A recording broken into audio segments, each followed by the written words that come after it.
Everything you need to know about relics in 15 minutes. Relics have finally entered the contest, and well, there is a wide array of responses to this new feature in the game.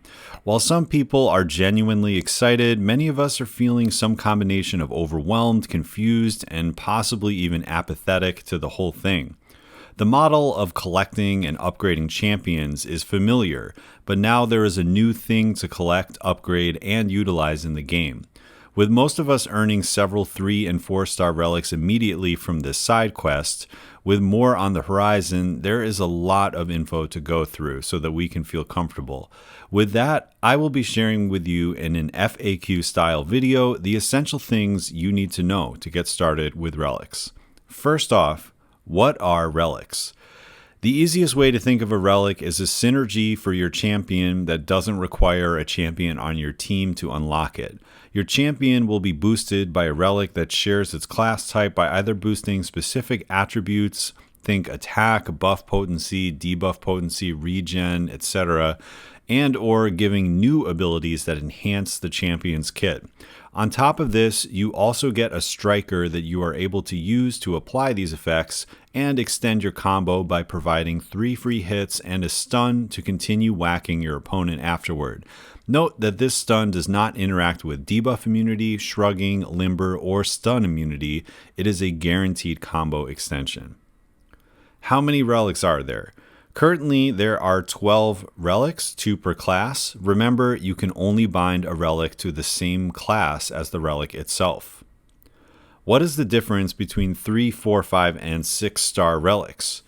First and foremost, the potency of the effects. As we can see here from this Scarlet Witch relic, the rank 1 3-star provides 0.8% ability power rate increase with this rune. From earlier footage on the CCP server, the 6-star rank 2 provided plus 4.6% ability power rate increase for the same ability. Please note that since 6-star relics are not live in the game yet, these values can change, but it at least gives you a ballpark figure. It is almost a 600% increase in stats for this specific ability between the 3-star and the ranked up 6-star. Secondly, the 3 and 4-star relics each lack one of the key components of higher rarity relics. 3 stars only boost attributes and lack the ability slot. 4 stars only have the ability slot and lack the attribute slots, while 5 and 6-star relics have both the ability and attribute slots. Additionally, a 5-star only has 1 ability slot and 1 attribute slot, while a 6-star has 1 ability slot and 2 attribute slots. The other thing that I suspect is that the striker meter itself fills up slower with the lower rarities. I haven't really tested this, but I know that from using my new 3-star relics and comparing them to the 6-star relics on the CCP server, it definitely feels slower before I get that striker. Now, who are the best champions to bind to?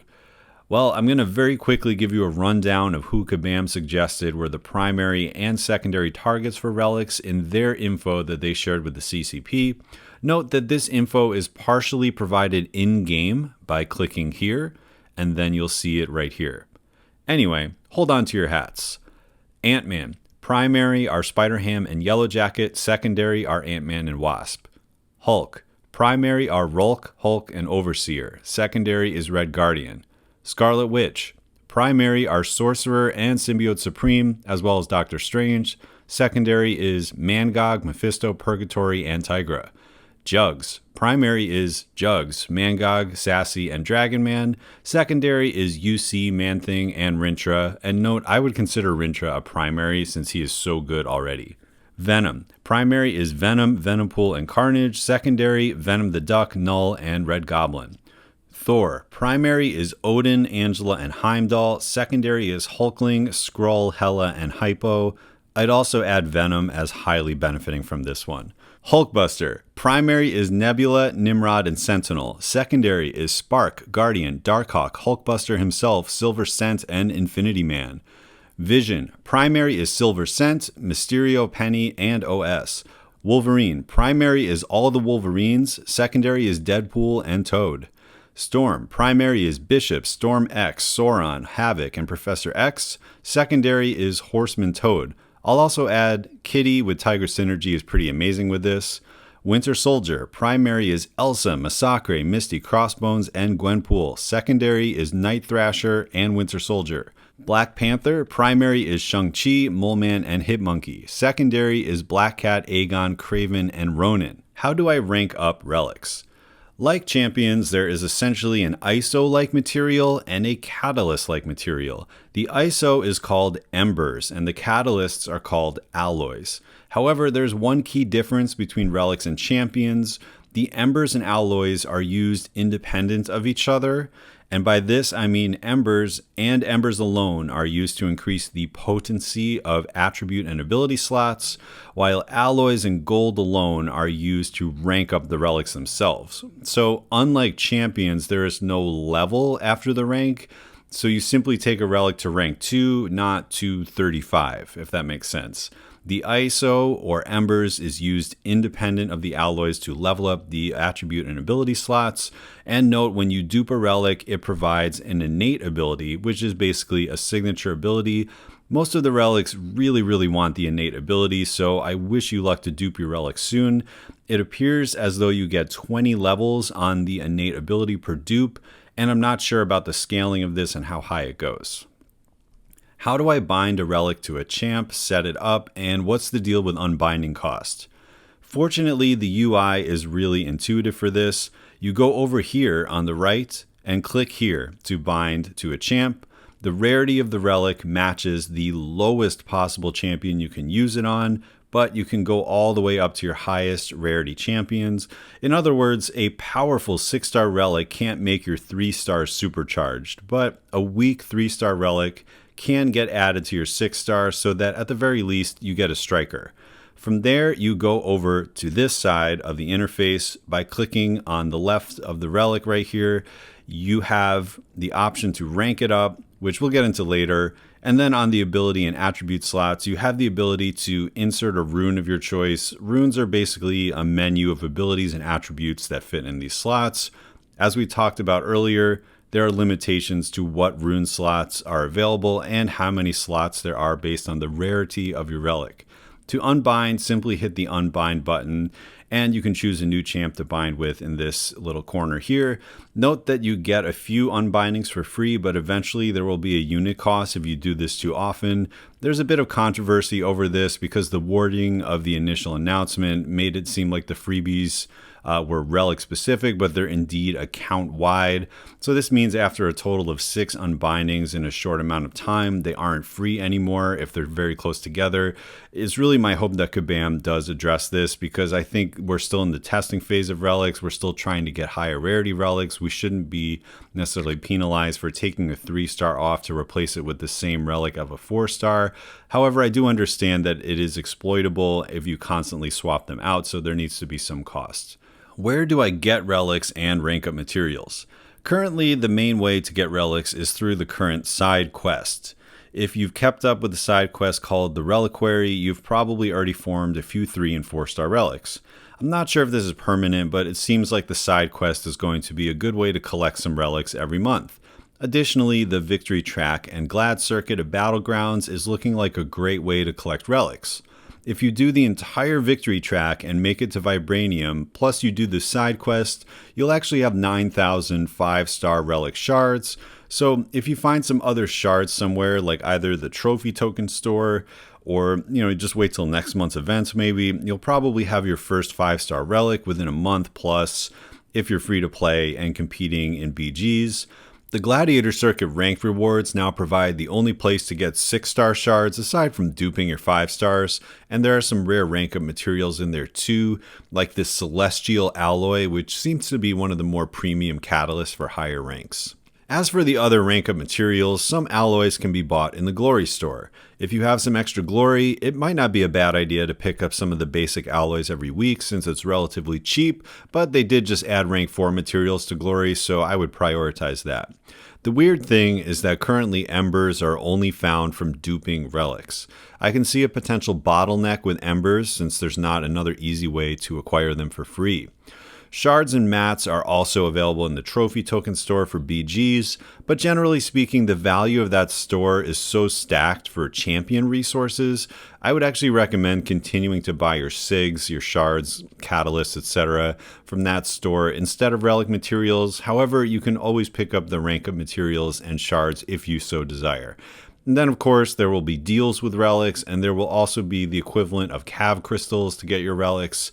So you can definitely whale out and get every single 5-star relic today if you spend enough money. Lastly, let's just take a quick look at the rank up recipes. I've requested that Kabam provide more cleanly organized information, but between some screenshots from my friends and my own account, I was able to at least piece together the rank 2 formulas for all the rarities as they stand today. For a 3-star rank 1, this requires 2 tier 1 basic alloys. For a 4-star rank 1 to rank 2, it requires 3 tier 1 basic alloys. Note there's a rank 3 available, I just haven't seen it yet. It must be out there somewhere though. 5-star rank 1 to rank 2 requires 2 tier 1 class alloys and 3 tier 2 basic alloys. Note there are 4 ranks available, and also thank you to Vega for providing this information since I don't have a 5-star yet. And finally, from the CCP preview, note that this is of course subject to change. A 6-star rank 1 to rank 2 requires 4 tier 2 class alloy, 5 tier 3 basic alloy, and 4 tier 1 celestial alloy, aka it's expensive AF. Now what's the deal with prestige? Like Champions, the game takes the average of your top 5 relics prestige of any rarity and makes your relic prestige. This number is added to your account prestige for a slight bump. As you can see, my relic prestige is only 81 because I have 1 4-star and a bunch of 3 stars. At this point, it's so insignificant to me, I just don't care. But I can see how if you were going for top 5 or 10 AQ, this is going to be a huge competitive advantage if you have a high relic prestige to distinguish yourself. Honestly, all I can say to players who care about this is good luck. Finally, how do I recommend that you proceed with relics? So here's the thing, 3 and 4-star relics are not complete, right? As we said earlier, because one of them lacks the ability slot, one of them lacks the attribute slot, and also they're really just not going to make a sizable impact to the kit of any 6-star that you bind them to, but they can still be bound to 6 stars. So what I would recommend is choosing the champion that most benefits from extending their combo with a striker in Battleground specifically, and then bind your 3 and 4 stars to that. For example, my 4-star Storm is bound to Kitty Pryde. Even though she doesn't benefit as much as champs like Storm X, Bishop, and Sauron from the ability, unless she has the Tiger synergy to go unblockable, I do often find that when I'm fighting Nick Fury in Battlegrounds, extending my combo when he's in his second life so that I can push him to a special 2 is a huge advantage in an emergency, and that might save me a match someday. Once you get your first 5-star relic, you will probably start seeing a bit more of an impact on the actual kits of your abilities, so consult the primary and secondary target list that I provided above. And lastly, probably most importantly, don't stress. Relics are going to make your side quest, your CAV-EQ, your incursions slightly more fun, and those are not really competitive modes, it's just you and your champs. So enjoy them there. Even if you don't see a huge benefit, the striker feature is undoubtedly pretty cool, and the mechanic is much improved from a playability and flow perspective since the first strikers appeared like a year or 2 ago. Also, in Battlegrounds, they will give you a small competitive advantage, but still, most matches are going to be over fast enough that maybe you get off 1 striker cast at the most. It's really not that big a deal. Battlegrounds are still going to largely be determined from all the stuff they already are, drafting, matchups, the skill of you versus the other player. And as you've probably even seen in the background, these CAV-EQ fights with Hulkling with the Relic are like 99% Hulkling in the node and like 1% the Relic contributing. It's just not a huge difference at this point in the game with 3 and 4-star Relics, but I think as time progresses, we will see more and more uses. So in conclusion, relics are part of the game now. They are earned in the game, just like champions and other resources. Whether we like them or not, they are here. Hopefully this video provided a little bit of insight for you as you begin your relic journey in Marvel Contest of Champions. Thanks for checking out this video. If you liked it, please leave a thumbs up, comment, or share it with your alliance. That's it for now, and I'll catch you in the next one. Hulkbuster. Primary is Nebula, Nimrod, and Sentinel. Secondary is Spark, Guardian, Black Panther. Primary is Shang-Chi, Moleman, and Hitmonkey. Secondary is Black Cat, Aegon, Craven, and Ronin. Hulkbuster. Primary is Nebula, Nimrod, and Sentinel. Secondary is Spark, Guardian, oh god. Hulkbuster. Primary is Nebula, Nimrod, and Sentinel. Secondary is Spark, Guardian, Darkhawk, Hulkbuster himself, Silver Scent, and Infinity Man. Jesus Christ, I can't say this.